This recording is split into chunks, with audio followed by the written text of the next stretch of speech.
Hello students, welcome you all to the course of Operating Systems. The subject code is 19CS405 and this is a subject common to both computer science and engineering and information technology. As you are aware from the word operating systems, it is one of the very core subjects for both these departments.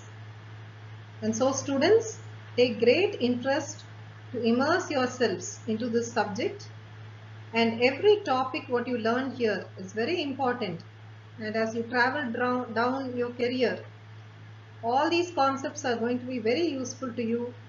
And as a programmer, every concept what you learn here in this subject is going to enable you build your career in a better manner.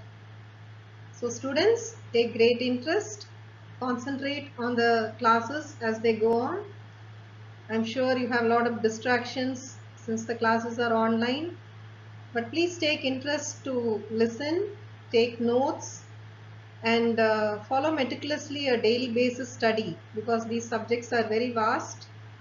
The syllabus comprises of entire textbooks which range up to 400, 500 pages.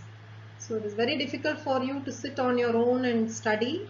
So please follow the lectures, do the activities given now and then, and I'm sure it will be a great experience for you as you go through this subject. So in this first lecture, we'll have a very brief introduction to what operating systems is. So even before that, we will just go through the objectives of this subject.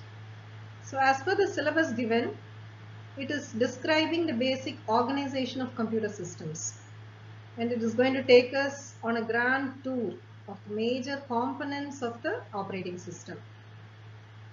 It is also going to give us an overview of the many types of computing environments.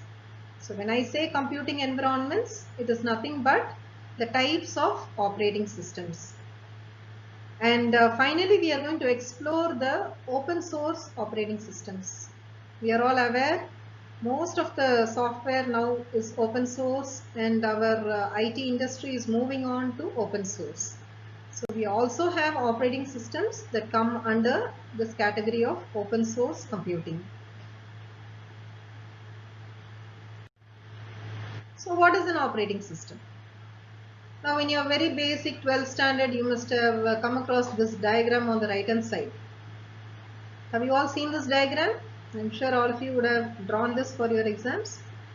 So we have any output device and input device, and you have the components which is called as the CPU. So we have the CPU consisting of the control unit, arithmetic and logic unit, memory unit, and so on. See here it is given both sides output device because it might be coming from another device. That is why they have mentioned, or else you can even term it as an input device. Right? This might be an output device from another device. That is why it is put output device. Or else you can have it as here as an input device. So basically, whatever input that is coming inside this CPU, the central processing unit, which consists of the control unit, arithmetic and logic unit, and memory unit, is going to be given as output. So the entire CPU is nothing but our operating system. So in the left hand side diagram, you can see clearly we have the hard drive, we have the keyboard, we have mouse. So all these are hardware components. And you also have your applications, which are programs like your MS Word or your Visual Studio or Oracle. So everything has to be linked by something called an operating system, which is again a software program. So with this understanding, I think we can go on to the technical definition. So coming to the very technical definition, an operating system is a program. As I told you, it is a software which manages the computer hardware. And it is going to provide the base for application programs, and it acts as an intermediary between the user and the computer hardware. See, now each of you are using a computer now.